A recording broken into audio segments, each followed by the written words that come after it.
Hi people, if you are joining us for the first time, thank you so much. This is Story Corner, and definitely this is a platform to educate, to empower, to give hope, and definitely to entertain you. Our amazing guest today is a nice, educated lady, a mother of two amazing, beautiful, and handsome, because definitely she has twins, okay? And to add on it, she is actually a professional teacher. So, and she is here to tell her story. Why can't we welcome Angela Shiveka? Hi, Angie. Hey. Hi, how are you? You're good? I'm very fine. Actually, I'm so happy to see you here. Thank you. And I like how you look. Hey, ungetupatia notice mapema. Thanks for Pink lady. Pink lady.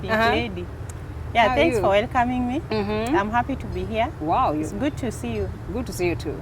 Actually, I remember, even before I contacted you, I was kind of stressed. That kind of stress moment. And you're like, hey, where am I going to find this guest? I want this particular kind of a story. And then a friend of mine is like, hey, I have a friend of mine who I know she has an amazing story. And I'm like, who is this girl? And he's like, oh, and apparently I know you. And I was like, wow, that is so amazing. I wouldn't wait just to sit down, or let me say to have a sit down with you here and just to have this kind of talks, you know? And now we are here. And now we are here. And you have showed up. And I'm like, oh, finally, this is so nice, you know? Do you like this place? Wow, this place is very beautiful. You can look at the pool over there. If you had told me earlier, I would have come with a swimming pool. Yeah, to dive in and that's it. Yeah. And actually, guys, we're here at, this place actually is Pride in Azure. It's in Westlands, and they have amazing services, you know? So actually, you can even bring your children to come to the pool and to enjoy the amazing food. Definitely come to swim. There are tables there. I hope we'll have something after. Definitely. You have to test and see what they offer, right? Right. So definitely, actually, for me, I'm like, let me say, to be honest, I'm so excited. Like, I'm lost of words. I don't know where to start from, because I never expected this, and then it's happening, you know? Yeah, so actually, me listening to you, I remember you talking about at 11 years of age, your parents separated. And all of a sudden, you are here, you've been taken to your grandparents' place. How was it like for you? 11 years, the parents have separated, and there you are. And you are the firstborn, remember? How was it? How was life like? Well. Yeah. What do I say? It wasn't expected. Yeah. We didn't even know what was happening. You know, at 11, you don't even know when your parents are quarreling, because you've never seen them quarrel. Okay, yeah. So when they separate, you don't know whether whatever is happening. You just think you're going home. So what happened is that our brothers were taken home first. Okay. And then we remained with my mom for a while, because we were living with my mom. Okay. And schooling in Mumias. Okay. So our teachers refused to give us out because the year was not over. Okay. So when our brothers went, we had to remain that year with my mom, and then the following year we went back home. So we didn't know exactly what was happening until we began to see visitors coming home, our uncles coming home. Now at your grandparents' place. Yes. Okay. And as much as we still didn't understand, we later came to understand, because our dad told us later whatever was happening. So let me say, how was life like? You know, here you're living with grandparents. You're used to your mom. She's giving you bread. She's giving you tea. She's washing you. She's doing everything for you. Here, your grandmother, I'm very sure she doesn't have that weight to do everything for you. Well, life wasn't that easy. It wasn't simple. Yeah. Because we went to a school, a local school there, and we didn't know breakfast, we didn't know lunch, sometimes we didn't know supper. For how long? A period of 1 week when you came, or? No, for a while. It was something that went on for several years. Years, not even months? No. You know, at that time I'm in class 4. So by the time I'm done with class 8, and then, you know, my siblings go through the same situation, and then after a while we moved to a different place. Yeah. So it was something that took time. Yeah, several years. So what kind of meals are you guys having? Like, I really Where I come from, want to we know. have sugarcane. Yeah, we could do sugarcane. As your main meal? We could do sugarcane in the morning, sugarcane at lunch. Sometimes when there is nothing to eat in the evening, Why so? Okay, why so? Why sugarcane? Because it's in the village. I expect ugali, I expect managu, kunde. Well, those things were there, but not always. You know, during harvest time, there would be food. At least you're assured maybe there would be food. Something. But these other times, you know, when you know those times when everyone is crying out. So let me ask you, is it because the lack of food, is it because your grandma was not in a position to provide, or was it just something else? You know, after the separation, my dad resigned from his job. Okay. So he couldn't provide. Yeah. And my mom couldn't come to see us because there was that order from the court after the divorce that she wasn't allowed to see you guys to see us actually. Sorry. So because of that, she wouldn't bring us things. We would have to sneak, go to her so that we can get something. So once in a while we would do that. But you see now that wasn't always. And then she didn't also have everything. You know, she was working as a cateress, a matron. Yeah. So at that time, her finances were not okay. So still, they could as not much provide as they wouldn't provide. And your grandma again was not in a position. My grandmother was, you know, grandmothers. Yeah, they're not in that position to give. She's not working. Her children are not giving her whatever she has to. And we are there. We are looking at her, and she doesn't have that strength to go hustling. So we would have whatever we would just have. Like a struggle. You survive. So this is primary. You're done in primary. You're getting into high school. Easy, hard. Because you remember your parents are not working. Yeah, so in high school, my dad had to lease out or rent out his piece of farm so that he can pay my school fees. So he paid my Form 1 school fees. Wow. By Form 2, by the second year, there was no school fees, so I dropped out of school. In Form 2, second, I was sent out. I was sent for school fees, and then that is what happened. I remained at home. So after a while, I went back, but you know, school fees was still an issue. So I had to drop out of school, and we stayed home for 1.5 years. Okay. So it got to that point where my uncles now came in. My uncles, my mom's siblings. Yeah. And they were like, if you don't do something about these kids, we will pick, each one of us will take a kid. Yani tutagawana.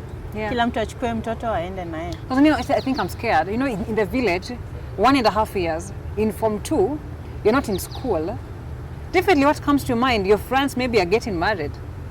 Or for you, that was, you guys were sheltered in one way or another. I really don't know why I didn't get married. But the other people that you saw are getting married? People my age were getting married. They are married, they have big children right now. Ooh. So let me just say God took care of us. Yeah, because those things were not in my mind.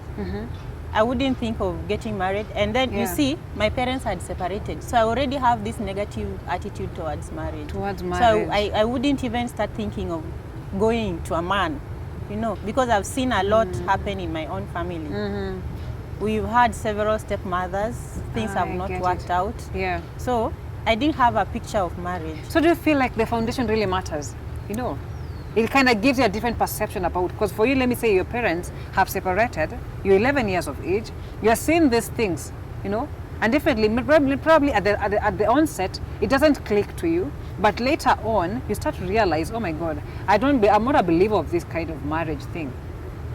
Leave alone marriage. Boys, men, what do you do with them?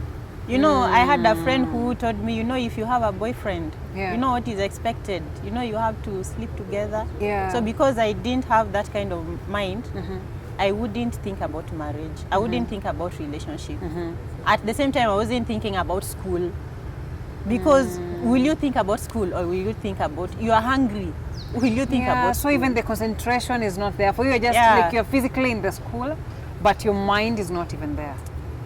Okay, at school, in primary, we would just go. Teachers knew us. They knew our story. They knew everything. So, you know that, you know kids. You go, you play, and what have you. So in high school, that is where now, I remember when I was going to Form 1, I was telling my siblings, you'll keep sleeping hungry. I will be eating breakfast, lunch, and supper. So only to get there and realize that it was more, there was more hunger in high school than even when we are eating sugarcane. So how did you feel? What was the feeling like? Did you feel like, did you feel pain? Did you feel hatred? For the separation with my parents, Yeah. I didn't really feel much of anything because I used to love my dad and we were always in conflict with my mom. So that was kind of a relief. A relief. Yeah, the fact that I'm away from her, my grandmother is there, she doesn't quarrel, she doesn't beat you up. Yeah. So for me it was a relief. And then the person I was back then, I loved being quiet, being alone. So it gave me space to be me, to hide actually, not really to be me, to hide. So I hid in my silence, I hid in books, I used to read a lot. You created your own home. Yes. And later on, did you ever think of it and maybe still have some pain of it? Or? So later, after, when I was in campus, after I am through with high school, and you know, now my uncles have come in, they have taken up responsibility. Somehow we have gone back to school. You know, all of us had dropped out of school. So we have gone back to school. I go back to high school, I finish high school. I go to campus. My school fees is paid. One of my uncles paid my first semester school fees. And then after that, he organized for a bursary, a government bursary. So my school fees is fully paid. But I don't have accommodation. I don't have meals. But you see, this is the life I've grown up in. Yeah. So as long as I have somewhere to sleep, I can manage with one meal or almost nothing. So, you know, even right now, I don't like yogurt. Why? Because that was the kind of, that was lunch for me, 10 bob yogurt. Yeah. And you know it is not always. And then we used to have shortcake. Those things I don't eat them right now. I don't like them. Because those were the things that were available for me. But with school fees paid, I am studying English and literature. Amazing. You know, we are supposed to have all those books. You're supposed to read those novels, sit for an exam. Sometimes you have notes you're supposed to buy from the canteen. So sometimes I would borrow when someone, you know, when people want to go out and rave, I would take advantage and read. Sometimes, especially when it's about exam time, I would steal someone's book and get lost to my room. Go read, I would read so fast and then bring it back before they start missing it so much. So that is how I survived in campus. So fast forward, you're done with campus. You're now definitely applying for a job. Okay, even before then you had asked me whether I felt anything. Yeah. So in campus I gave my life to Christ. So after that, I began to realize that this life wasn't normal. So that is when I started feeling, you know, there's something missing. Yes. There's something. So I started praying about it. I started praying about it. So after campus now, I looked for work, of course. I came to work in Nairobi. I got a job at a private school in Keno. Yeah. I worked there for about 4 years. Much lucky enough, some of us tunakuja Nairobi tunatamak. Hata hiyo kazi hatupati. Actually, that job was the reason I came to Nairobi. So I didn't come to Nairobi really to hustle. You already gotten the job. Yeah. Yeah, you are blessed. You see God. Who is God? Yes. Because you know God is our Father. We grew up as orphans. So I always say God raised us. Yeah, true. You know, sometimes I hear people say, if your parents didn't discipline you, if it were not for, you know, this and that. Messed up and all that. Yeah. You know. But I always say, because at 11, you know, I didn't know what was left, what was right, where, you know. But as a teenager, that is the time you need people to really straighten you up. So if I went through that, I always say it is God who raised me up. It is God who raised us up. Okay. So when I was working, I worked for a while. Yeah. And at this time I was in church, I was serving in church. But I discovered, it happened, I thought I was moving spiritually, but physically my life wasn't moving. So I got angry, I got bitter. I started going to church late. So one of my friends, who happens to be the very same friend who introduced us, noticed that there was something wrong. So he looked for me. Bought me tea several times. He would, you know, pump sense into me. Yeah. We would argue. I'm telling him, you know, why is this happening? I am serving God. Why should it be happening to me? Other people's lives are moving on. We are just stagnant. And you know, I had been applying for jobs, for TSC job, and I hadn't gotten. So I had given up. Yeah. So this friend of mine really encouraged me. He forced me literally to get certificates and photocopy them. That's a rich friend, you know. Some Yes. other friends are not, actually they That can't is even a true push you. friend. It's actually a true friend. In fact, if he noticed that there was something wrong, that is a friend. So I did photocopies. I sent my letters to different places. Yeah. Of course, I didn't go because money was an issue. I was paying school fees for my siblings. So definitely you applying for this second job is because you wanted something permanent. Of course. Yeah. I wanted something better, something permanent. Uh-huh. And you know, with private schools, you never know when you'll go. Yeah, true. you're just there. Any day you can get your letter, Exactly, hey, we are yeah. done with you. And you see, you have gone to school, so that is not what was on your mind when you went through school. Yeah. Yeah, so I applied for a job, and I got picked. Amazing. So you found now a different school. Yeah, I moved to Makueni, Wow. How is and that is Makueni? where I am. How is currently. Makueni? Nasikia kuna maembe sana. Yeah. I am used to Makueni. I remember the first time I went, I was like, who will come to this interior place? How will I survive here? Yeah. You know, I'm Oh, used to umetoka life in city. Nairobi. You're now going Yes. to Shagu. Yeah. Yeah. But I am accustomed now. I am okay. The climate, wherever I am, the climate is not so bad. And the people there are generous. Wow. Yeah, you know, I don't have a farm, but whenever they harvest their mangoes, they bring, you know, Yeah. people just give you, they give you vegetables, they give you, zinaitwaje? Ngwashe. Not ngwashe, not minji, now they are mbaazi. Mbazi. Yeah. Okay.